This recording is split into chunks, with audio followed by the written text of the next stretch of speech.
আমরা সবাই তারেক হব, দেশ গড়ায় অংশ নেব। গতকালকে পিজি হাসপাতালের প্রাঙ্গণে এবং পিজি হাসপাতালে তারেক জিয়ার আগমন উপলক্ষে ছাত্রদলকে এই ধরনের স্লোগান দিতে দেখা যায়। তবে আসলেই কি তারেক হয়ে দেশ গড়ায় অংশ নেওয়া যায়? তো সেই বিষয়ে পরে যাচ্ছি, আগে এই ভিডিওটি দেখুন।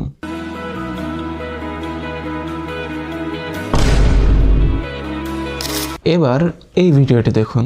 তবু এই দেয়ালে শরীরে যত ছেঁড়া রং ধুয়ে যাওয়া মানুষ। প্রথম ভিডিওটি দেখে কি মনে হচ্ছে যে তারেক রহমান একজন প্রতিবন্ধীকে উৎসাহ দিচ্ছে তার ইনভেনশন নিয়ে? এটা তো বেশ ভালো একটা কাজ, তাই না? কিন্তু আসলে এখানে সত্যটা হলো যে এই যে প্রতিবন্ধীকে যে গাড়িটা তারেক রহমান চড়লো, এই গাড়িটা আসলে তার নিজের তৈরি না এবং এটাতে তেমন কোনো ক্রিয়েটিভিটি নেই। জাস্ট ইজি বাইক যেরকম হয় না, ওরকমটাই, জাস্ট ওটাকে একটু মডিফাই করছে ওয়ার্কশপ থেকে, তাও নিজে করে নাই।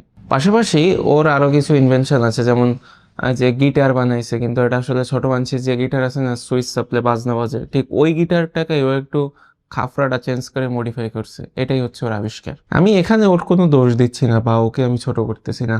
এখানে আমার বলার বিষয় হচ্ছে, যেখানে আমাদের পার্শ্ববর্তী দেশ পারমাণবিক অস্ত্র পরীক্ষা করছে বঙ্গোপসাগরে এসে, সেখানে আমাদের দেশের প্রধানমন্ত্রী তারেক রহমান একটা খেলনা গাড়িতে উঠে ঘুরে বেড়াচ্ছে। পাশাপাশি গত 2-3 দিন আগে বিএসএফ এর গুলিতে বাংলাদেশের 2 জন নিহত হয়েছে।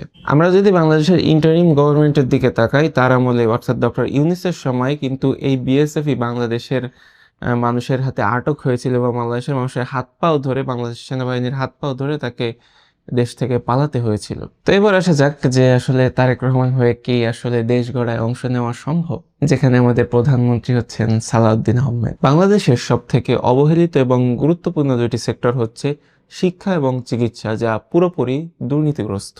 কিন্তু এই 2.5 মাস ক্ষমতায় আসার পরেও আমি এমন সিঙ্গেল কোনো কারণ দেখলাম না বা সিঙ্গেল কোনো পদক্ষেপ দেখলাম না এই সরকারের, যে শিক্ষা এবং চিকিৎসার মান উন্নয়ন হয় যাতে।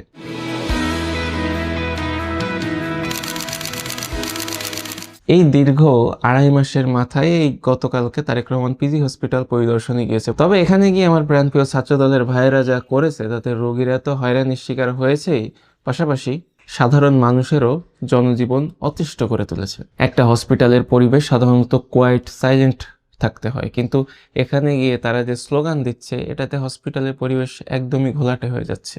তো দিন শেষে এটাই বলা যায় যে আসলে তারেক রহমান হয়ে কখনো দেশ গড়ায় অংশ নেওয়া যায় না। দেশ গড়ায় অংশ নিতে হলে একজন সৎ এবং দেশপ্রেমিক আদর্শ মানুষ হিসেবে নিজেকে গড়ে তুলতে হবে। মনে রাখবেন, we have a plan.